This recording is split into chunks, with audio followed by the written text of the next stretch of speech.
Moscow, January 1948. The snow that winter did not fall. It descended, heavy and deliberate, as though the sky itself were tired of the city it had to cover. Moscow slept under it, muffled and gray. Trams moved like ghosts, their bells hollow in the frozen air. And above it all, the Kremlin glowed. In Stalin's Kremlin, night was never really night. Even past midnight, the windows in his office stayed lit, square golden eyes watching over a city that no longer dared to dream. Inside, the air was thick with tobacco and silence. A samovar hissed quietly on the sideboard. The clock ticked. At the center of the room sat Joseph Vissarionovich Stalin, boots polished, pipe in hand, staring at nothing and everything at once. He didn't speak for a long time. He rarely needed to. His silence was command enough. Finally, he reached for the telephone. The line crackled, connecting to one of the secretaries in the Central Committee. "Call the theater," he said. "Which one, Comrade General Secretary?" "The Jewish one," his voice low and steady. "Tell Mikhoels I want a performance. Tomorrow night. Here." No explanation, no reason. There never was one. The secretary hesitated just long enough to betray his fear. "Understood, comrade." Stalin hung up the receiver, leaned back in his chair, and watched the smoke from his pipe curl toward the ceiling. He liked Mikhoels, or rather, he liked watching him. The man had a face that could speak before his mouth did, eyes that trembled with both pride and terror. A performer who had mastered the art of surviving applause in a country where applause could be fatal. Stalin smiled faintly to himself. Actors, he often thought, made the best mirrors, and he enjoyed seeing his own reflection in them. Loyal, brilliant, terrified. Across the city, the telephone rang in a modest apartment on Gorky Street. Solomon Mikhoels had been reading through a new script, a dull, state-approved drama about factory life, when the call came. His wife, Zenaida, answered first. Her expression changed the moment she heard the voice on the other end. She handed him the receiver silently, her hand trembling. He pressed it to his ear. "Yes, Mikhoels speaking." The voice was crisp, bureaucratic, rehearsed. "Comrade Mikhoels, the General Secretary requests your presence at the Kremlin tomorrow evening. A private performance." Mikhoels didn't speak. Not for a few seconds. He could hear the hum of the line, the breathing of the clerk who'd already said too much. "Of course," he said finally, forcing his tone to stay even. "It will be an honor." The voice replied, 8 o'clock sharp, and hung up. He stood there for a moment, holding the dead receiver in his hand. His wife watched him, her face pale. "Well?" she asked quietly. He smiled, or tried to. "It seems," he said, "the General Secretary wants to be entertained." That night, he didn't sleep. He lay awake, listening to the snow against the window pane, the slow tick of the clock, the occasional rattle of the tram outside. He had performed for Stalin once before, years ago, during the war. It had gone well, or so everyone said afterward. Stalin had even shaken his hand. But that was then. Now, everything was different. People had begun disappearing again. Men he'd known. men who had once shared a drink after curtain calls, men who'd smiled too widely or spoken too freely. The air in Moscow carried not just the chill of winter, but the weight of listening walls. Mikhoels knew the pattern. A call, a meeting, then a silence that lasted forever. Still, what choice did he have? In Stalin's Russia, refusal was louder than agreement. Morning came dim and colorless. He rehearsed in the theater, though his hand shook slightly as he turned the pages of the script. His colleagues offered nervous congratulations.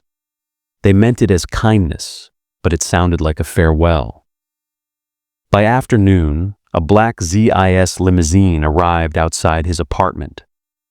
The driver, wearing a leather coat and no expression, stepped out and opened the door for him. Mikhoels hesitated on the threshold. He kissed his wife's hand. "Don't worry," he said softly. "It's just a performance."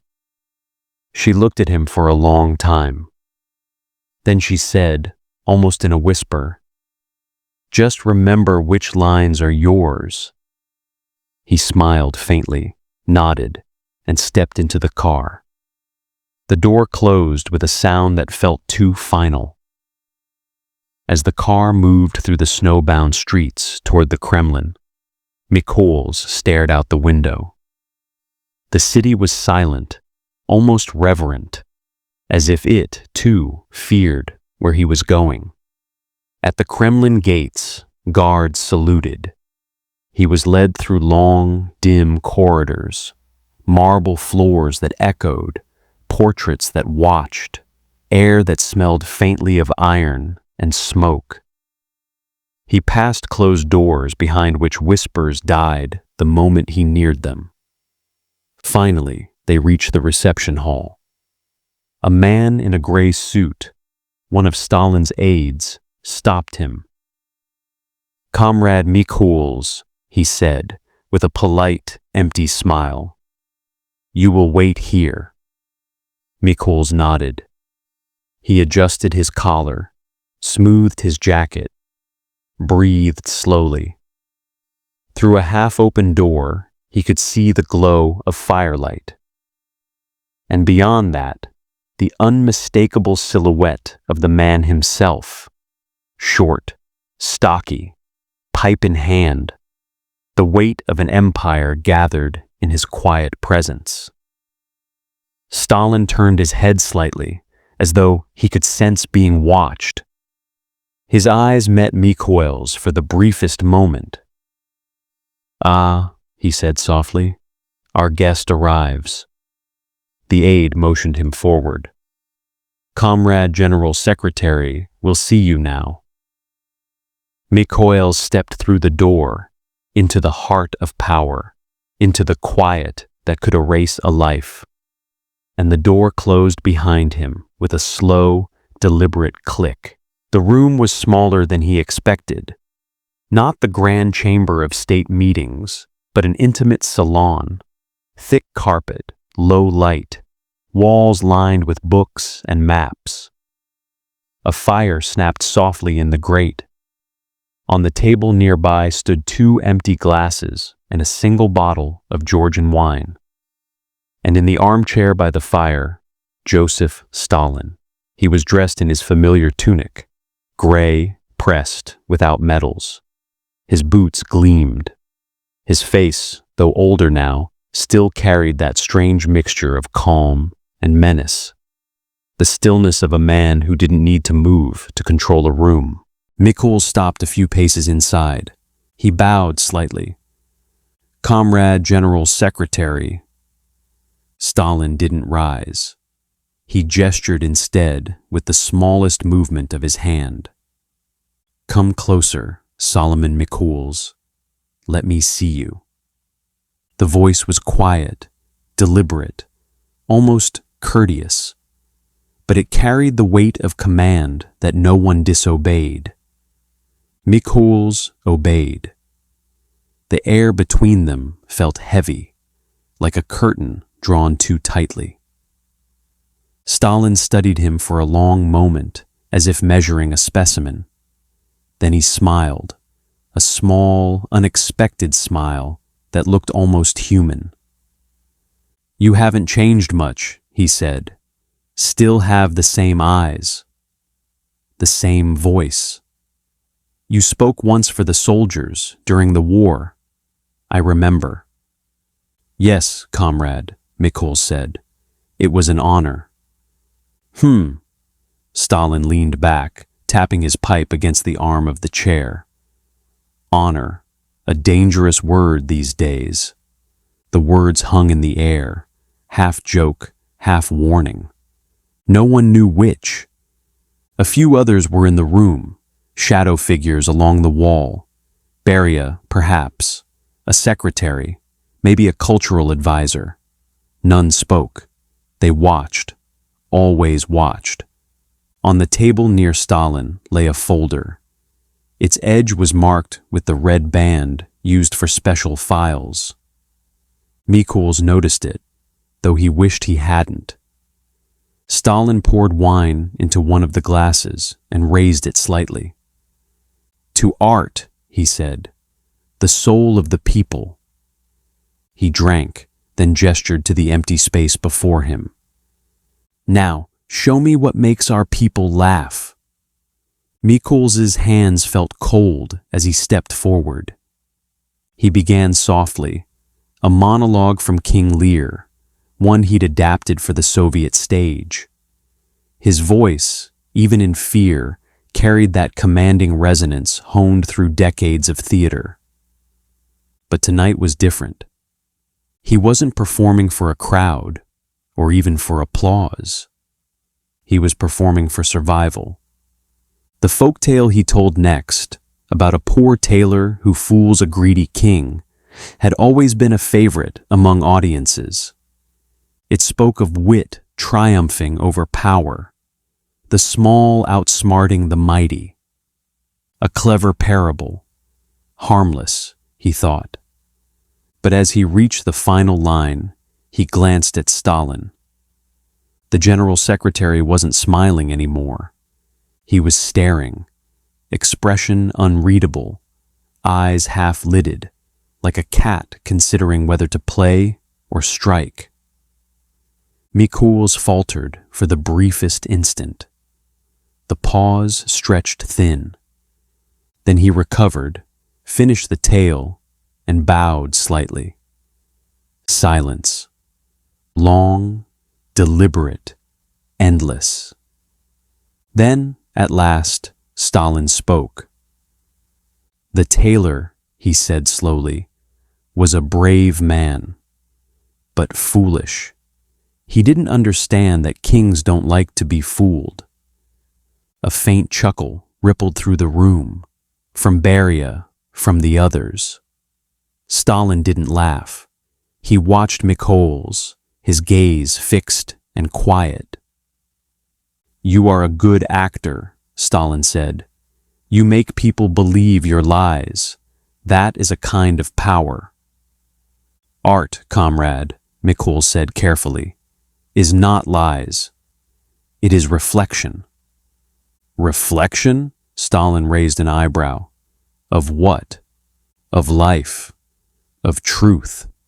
Stalin nodded, still watching. "Truth." He tasted the word.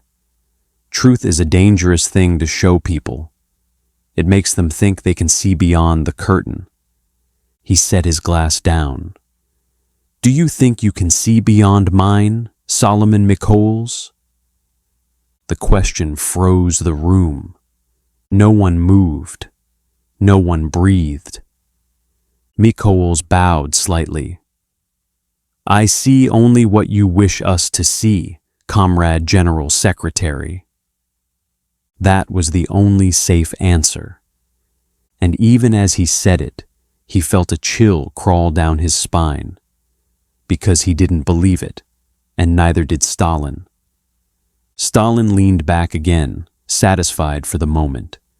He waved his hand lazily. "Enough for tonight. You've worked hard. Sit. Drink. A chair was pulled forward. A glass poured. Mikhoels sat across from him, his pulse still pounding.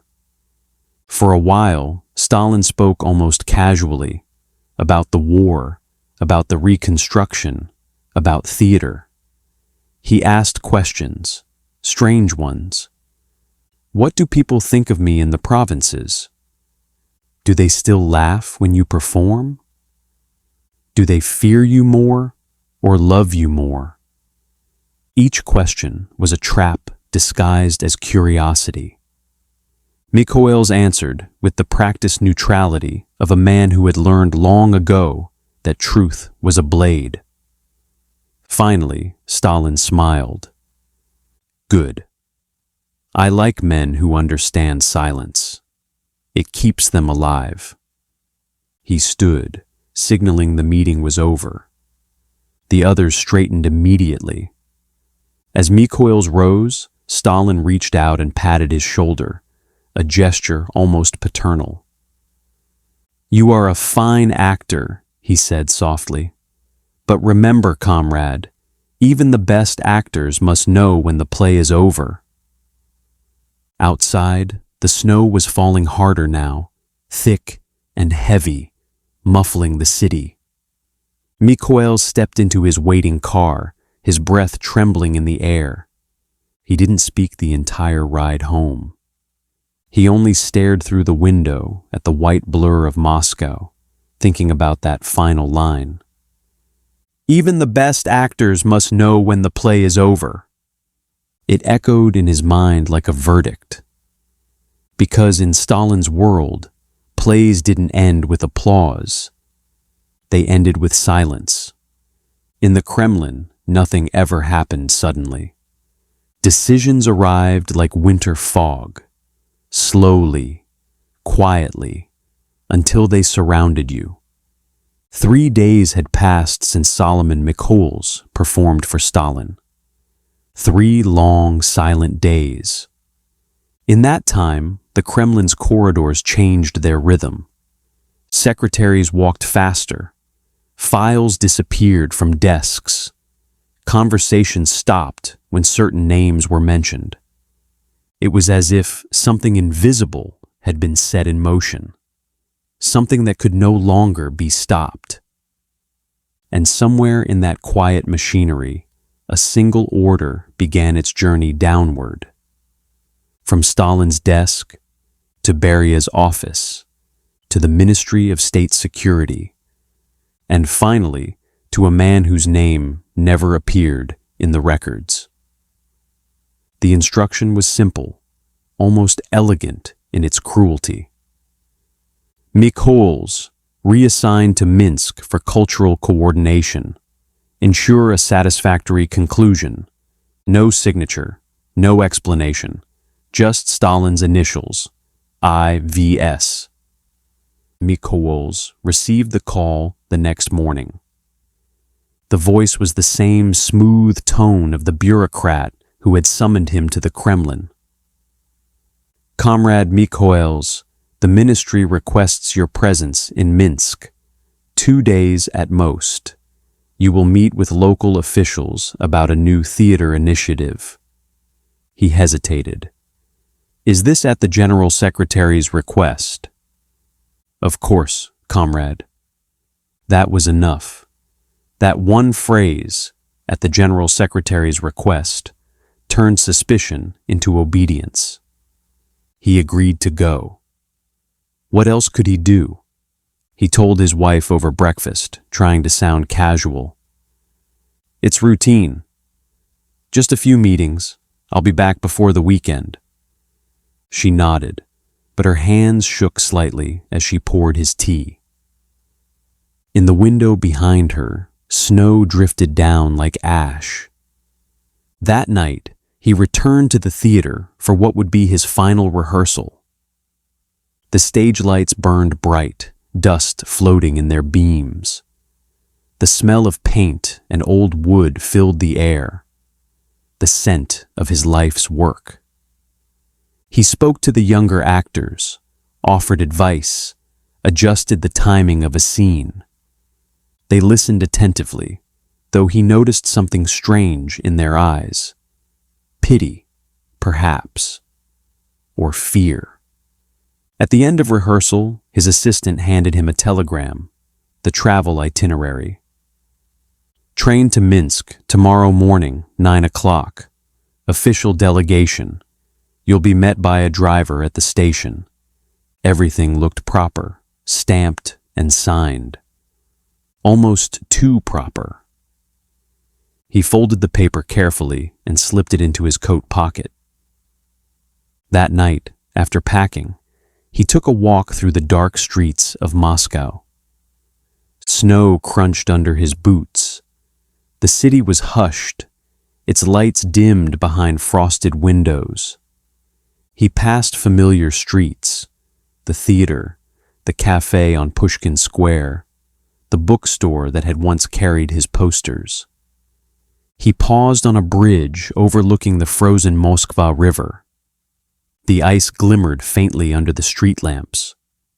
For the first time in many years, he allowed himself to whisper a prayer, not out of faith, but out of fear. He didn't pray to live. He prayed to be remembered. At dawn, the train platform was nearly empty. He arrived with one small suitcase and a wool coat pulled tight around him. The cold bit through everything. An officer from the ministry greeted him, polite, professional, unreadable. "Comrade Mikhoels," the man said, tipping his hat. "We will accompany you to Minsk. It's an honor." Mikhoels nodded. The man smiled, too briefly, too thinly. When the train lurched forward, Moscow slowly receded through the window. Gray buildings, thin smoke, vanishing tracks. For a while, they sat in silence. Then the officer began asking questions, simple ones at first, about theater, audiences, culture, then sharper ones. "What do you think of Stalin, comrade?" Mikhoels hesitated. "He is the mind of the nation and of the Jewish people. You still work with the Jewish Anti-Fascist Committee, yes?" "I did," Mikhoels said carefully, "during the war. And now? Now I serve the state." The officer smiled faintly. "Of course." After that, they spoke no more. The train moved east through forests buried under snow. Villages flickered past. Wood huts, dim fires, frozen wells. Each mile felt heavier, as if the landscape itself were holding its breath. At one stop, Mikhoels stepped out for a moment. The cold struck him like a blow. He looked down the line of carriages, soldiers, freight cars, smoke curling into the pale sky. And there, a few wagons away, he saw two men watching him. Plain coats, no luggage. They didn't avert their gaze. He turned quickly back into the car. By evening, they reached Minsk. The city was dark, the station nearly deserted. A driver was waiting beside a black car. He saluted briskly. "Comrade Mikhoels, welcome. The chairman sends his regards." They drove through narrow streets lined with snow and silence. The driver spoke little, eyes fixed ahead. Mikhoels tried to make conversation about the local theater, about reconstruction after the war, but the man only nodded. When they reached the hotel, the driver handed him an envelope. "For you, comrade." Inside, a short note typed in red ink. "Meeting postponed. Remain in Minsk. Further instructions to follow. No name, no signature." He looked up, but the driver was already gone. That night, in his small hotel room, Mikhoels sat by the window, staring out at the snow-covered street. He felt it now, that strange stillness, the one that came before things happened. He thought of the performance in the Kremlin, Stalin's smile. Even the best actors must know when the play is over. And for the first time, he wondered if the curtain had already fallen, and he just hadn't heard the applause. Minsk, January 12th to 13th, 1948. The city slept under a blanket of snow. Street lamps glowed dimly through the mist, their light fractured by flakes drifting down like ash. At this hour, Minsk belonged to ghosts and to the men who made them. Inside the state hotel, Solomon Mikhoels couldn't sleep. The radiator hissed unevenly. The window glass was frosted white, sealing him inside a room that felt more like a cell than a suite. He had spent the evening pacing, from bed to desk, desk to door, over and over until his footsteps seemed to echo against his own heartbeat. Every few minutes, he checked the envelope on the desk, the one that had arrived that morning. Meeting postponed. Remain in Minsk. The note had no name, no seal, no warmth. He had sent a telegram to Moscow that afternoon, asking for confirmation. No reply had come. Somewhere in his gut, a dull certainty had begun to form. Quiet, heavy, immovable. This was not a meeting. It was an ending. Downstairs, in the lobby, two men sat on a bench near the entrance. They were dressed like factory inspectors, heavy coats buttoned to the chin. They spoke little. Every few minutes, one of them glanced toward the staircase, waiting. In a small office behind the front desk, a telephone rang once, short and sharp.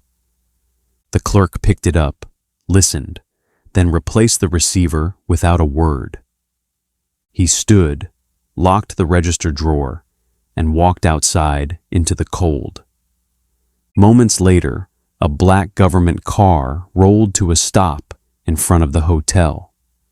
No markings, no lights. The men from the bench rose to meet it. At 10:40 p.m., there was a knock at Mikhoels' door. He hesitated before answering. "Comrade Mikhoels," a polite voice said through the wood, "we apologize for the delay. The meeting has been rescheduled for tonight. The chairman insists." Mikhoels opened the door slowly. Two men stood there, calm, official, expressionless. "The chairman?" he asked. "At this hour?" "Only briefly," one of them said. "We'll take you there now." "Please, bring your coat." He hesitated, then nodded. One moment, he slipped on his scarf, folded the telegram into his pocket, and followed them downstairs. The lobby was empty. Even the clerk had vanished. Outside, the cold bit into his face. The car door opened with a click. He climbed in. The door closed. The car rolled away through the sleeping city. They drove in silence. Snow brushed against the windshield in long, ghostly streaks. After several minutes, Mikhoels noticed they had left the main road. Streetlights grew sparse. Buildings gave way to dark, empty lots and snow-laden trees. He leaned forward. "Excuse me, but where exactly are we going?" The man in the passenger seat turned slightly. "A private residence, security reasons." Mikhoels frowned. "For a cultural discussion?" Neither man replied. The driver's hands tightened on the wheel. The car slowed near the edge of the city, a narrow road leading toward a cluster of small houses and a factory yard beyond them. Then, without warning, the car stopped completely. The engine idled. The night was silent except for the faint hum of wind through the trees. "Is there a problem?" Mikhoels asked. "No," the man beside him said softly. "No problem at all." He turned. The last thing Mikhoels saw was the man's gloved hand moving swiftly across the seat, and the sudden flash of something metallic. Then, nothing. At 2 a.m., a police report was filed in Minsk. A traffic accident. 2 victims, Solomon Mikhoels and his companion, actor Vladimir Golubov, struck by a truck while crossing the street near a factory gate. The report was signed, stamped, and filed before dawn. By sunrise, the factory foreman received orders to clear the scene. Blood was washed away with hot water and snow. The street was swept clean before the city awoke. When the sun rose over Minsk that morning, there was no sign of what had happened, only a quiet patch of road and a single crushed hat half buried in ice. At 9 a.m., Moscow received the telegram. It was brief, formal, and final. Comrade Mikhoels killed in tragic automobile accident. Investigation ongoing. Deep condolences to his family and comrades. When the message reached Stalin's desk, he read it once, slowly, without expression. Then he took a red pencil and underlined one word: tragic. He set the paper aside, poured himself a glass of vodka, and murmured to Beria, "Make sure he is properly honored. The people must believe it." Beria nodded. "Of course, Comrade Stalin. He will be buried as a hero." That evening, the radio in Moscow broadcast the news. The beloved actor and people's artist of the USSR, Solomon Mikhoels, has died in a tragic accident in Minsk. Listeners gasped. Some wept. Others simply stared at the radio in silence because they knew, without needing proof, that nothing in Stalin's Russia ever happened by accident. In the Jewish State Theater, actors gathered in stunned silence. One of them whispered, "He just performed for Stalin last week." Another replied, "That's why." And somewhere in the Kremlin, behind closed doors, Stalin lit his pipe and stared into the smoke. He said nothing. He didn't need to. The performance was over. The curtain had fallen exactly as planned. Moscow, January 15th, 1948. Snow fell hard that morning. Black cars lined the street outside the Jewish State Theater. Inside, the coffin of Solomon Mikhoels stood beneath red velvet and carnations. His face was untouched, calm, almost peaceful. Thousands came. Actors, writers, ministers, guards. Each bowed, laid flowers, and left quickly, eyes lowered. A wreath arrived from the Kremlin. White ribbon, gold letters. To a great artist from the government of the USSR. No name. Stalin had ordered it personally. On stage, speeches were made, all full of loyalty and sorrow. None mentioned how he died. None dared. Beria stood in the crowd, hands clasped behind his back, face expressionless. He listened, nodded once, then slipped out before it ended. That evening, the papers printed the official line, "Comrade Mikhoels, victim of a tragic accident." But by nightfall, Moscow was already whispering a different story. Some said he'd been hit by a truck.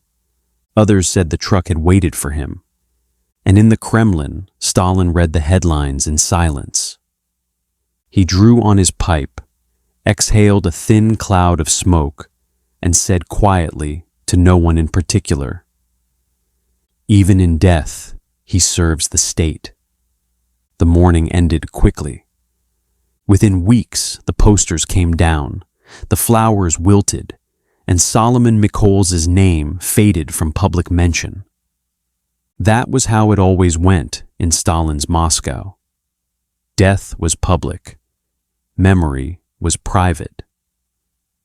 But something lingered in the air. A chill that had nothing to do with the weather. At the Jewish Anti-Fascist Committee offices, typewriters fell silent. Men who had once argued politics over tea now spoke in whispers, or not at all. Letters from abroad stopped being answered. Then, one by one, the committee members began to disappear. Comrade Pfeffer has been reassigned.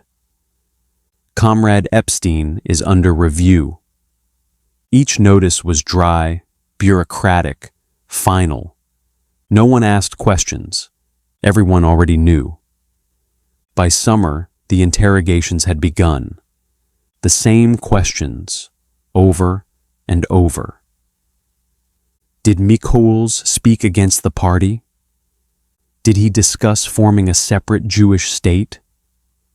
Who else was involved? Some denied, some confessed. It didn't matter. The verdict had been decided long before the questions were written. At night, the city heard the same sounds. The hum of cars stopping at buildings, boots in the stairwell, a knock that never came twice. Neighbors learned to look away. Typewriters, photographs, even books with Hebrew script vanished from sight. People stopped saying Mikhoels' name, not out of forgetfulness, out of survival. And Stalin? He moved on as if nothing had happened. To him, it was never personal, just another precaution, another lesson. When Beria once mentioned that the theater was preparing a memorial play, Stalin waved it off. "Plays end," he said. "So do actors." Then he smiled, thin, tired, content. The silence was working. The city had moved on. Theaters reopened, speeches resumed, and the newspapers printed new slogans. But the silence Mikhoels left behind still hung like smoke, invisible, suffocating, permanent. Stalin felt it too. He didn't speak of Mikhoels anymore. He didn't need to. Fear did the speaking for him. At night, he often sat in his office long after everyone had gone, pipe glowing in the dim light. He'd leaf through reports, arrests, trials, confessions, all neat, efficient, complete. The machine was running perfectly. Beria entered one evening, a folder in hand. "The Jewish committee is finished," he said quietly. "Those who remain will confess soon." Stalin nodded. "Good. Every movement needs a final act." He turned toward the window, watching the snow drift past the Kremlin towers. After a moment, he added, almost to himself, "Artists think their words outlive power. They forget who writes the ending." Beria said nothing. He knew better. Months later, another file crossed Stalin's desk. Case closed. Anti-Fascist Committee. Liquidation complete. He initialed it without reading further. Outside, Moscow's winter deepened again. The same snow that had covered Mikhoels' body now blanketed the city, softening its edges, hiding its scars. Inside, Stalin rose, adjusted his coat, and muttered, "History remembers what I allow it to." He left the room. The lamp flickered once, then went out. Mikhoels' name disappeared from official records. Plays he had written were shelved, portraits removed. Only in private, in whispers, did people still speak of him, not as a hero, not even as a victim, but as a warning. Because under Stalin, truth was not what survived. Fear was.